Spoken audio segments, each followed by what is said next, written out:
नमस्कार। राजकीय औद्योगिक प्रशिक्षण संस्थान के व्यवसाय मैकेनिकल रेफ्रिजरेशन एयर कंडीशनिंग में संपीड़क के विषय में आज हम आपको प्रशिक्षण देंगे। संपीड़क यानी कंडेंसर, कंप्रेसर एक रेफ्रिजरेशन में महत्वपूर्ण विषय है। रेफ्रिजरेशन में कंप्रेसर की एक बहुत बड़ा योगदान है। कंप्रेसर के बगैर रेफ्रिजरेशन सिस्टम कार्य नहीं करता। आइए कंप्रेसर के बारे में हम आपको बताते हैं। रेफ्रिजरेशन एवं एयर कंडीशनिंग सिस्टम में रेफ्रिजरेशन के द्वारा कूलिंग किया जाता है। कूलिंग के लिए रेफ्रिजरेशन सिस्टम में एक स्थान से दूसरे स्थान को चला जाता है। इसके लिए रेफ्रिजरेंट को दो अलग अलग दावों पर रखा जाता है। रेफ्रिजरेशन सिस्टम में दावों में अंतर कंप्रेसर के ही द्वारा उत्पन्न किया जाता है।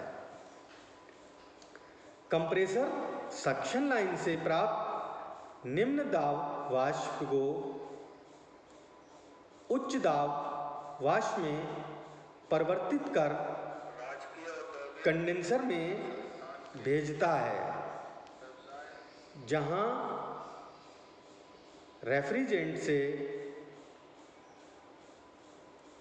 वायुमंडल को ऊष्मा देकर द्रव अवस्था में परिवर्तित हो जाता है।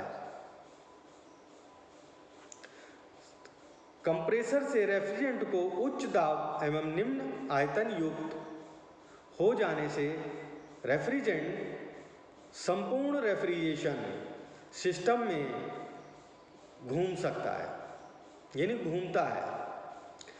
इस प्रकार ये प्रक्रिया चलती रहती है, रिसाइकिल करता है। विभिन्न प्रकार के रेफ्रिजरेशन सिस्टम में अलग अलग प्रकार के कंप्रेसरों का उपयोग किया जाता है। संपीड़कों का यानी कंप्रेसर का वर्गीकरण, क्लासिफिकेशन ऑफ कंप्रेसर। संपीड़क को मुख्यतः निम्न प्रकार में से वर्गीकृत किया जा सकता है। नंबर 1, संपीड़क विधि के अनुसार। नंबर 2, पदों की संख्या के अनुसार। और नंबर 3, प्राइम मोटर स्थिति के अनुसार।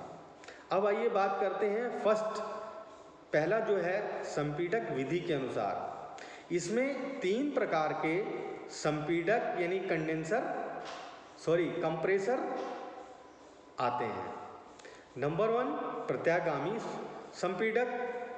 नंबर 2, घूर्णीय संपीड़क। नंबर 3, अपकेंद्रीय संपीड़क। ये इसके पार्ट हो गए फर्स्ट के, ये हो गए विधि के अनुसार। नंबर 2, पदों की संख्या के अनुसार 2 हैं। पहला है एकल पद संपीड़क और दूसरा है बहुपद संपीड़क। अब आइए तीसरे नंबर पे बात करते हैं प्राइम मोटर स्थिति के अनुसार। प्राइम मोटर स्थिति में 2 प्रकार के संपीड़क कंप्रेसर आते हैं।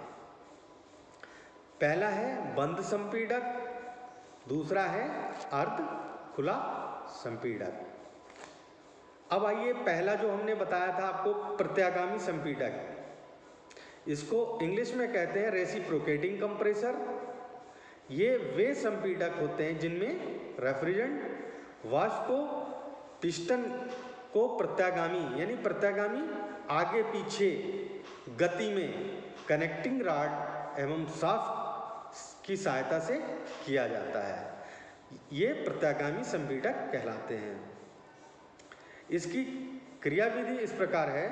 इस सिस्टम में सिलेंडर हैंड में 2 valve, suction valve, discharge valve लगे होते हैं जो वन वे यानी एकल मार्गी होते हैं, अर्थात इन वाल्वों से वाष्प का आदान प्रदान एक समय में सिर्फ एक ही दिशा में होता है। सिलेंडर में वाल्वों के नीचे पिस्टन लगा रहता है जो कि कनेक्टिंग रॉड की सहायता से क्रैंक से जुड़ा होता है। ये चित्र में हम आपको दिखा रहे हैं।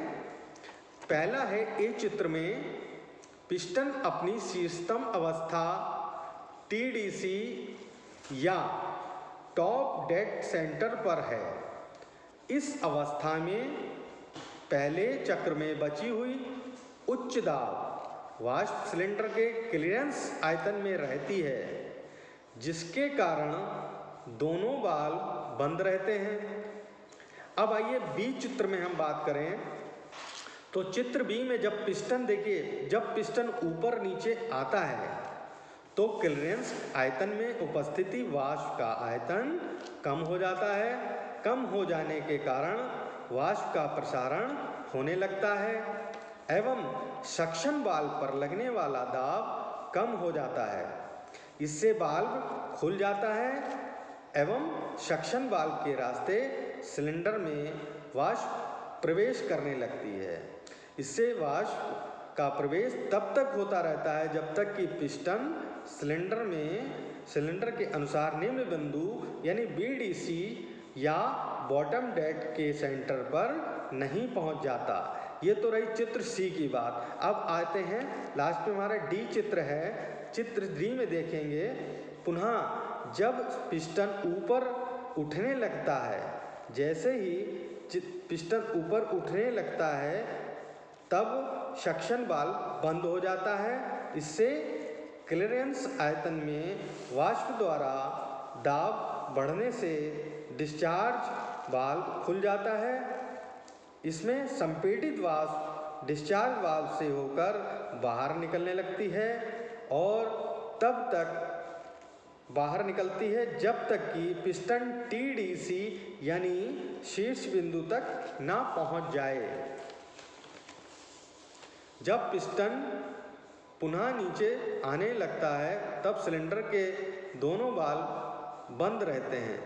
यह संपूर्ण प्रक्रम लगातार चलता रहता है। तो ये थी इस प्रकार से प्रत्यागामी संपीड़क के भाग। आज का विषय यहीं समाप्त करते हुए धन्यवाद।